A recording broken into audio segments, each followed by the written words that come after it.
With a 40-22 win to continue an undefeated season, the Bombers credit their third down conversion ability. The offense was 14 of 19 on third down, which helps sustain long drives. Every week we practice, situations like third downs, red zone and stuff. We're used to converting because, we got that mindset it's just another down. We don't think about third downs. First, second, third, whatever. We're going to try to get 5 yards, 10 yards a pop. We just really worked hard up front. Phil made really good decisions. Checked out of some stuff when they were bringing pressure, and it was just really a group effort to convert on those third downs. While some teams get tired in the second half, IC had 2 long drives that iced the game in the third and fourth quarters, which they say comes from their hard work during the preseason. It all comes from Coach Welch. When we start camp, we do a circuit before practice even starts.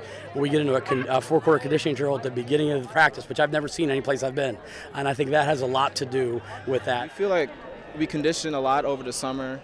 We have certain things that we do during camp that puts us over the edge over certain teams.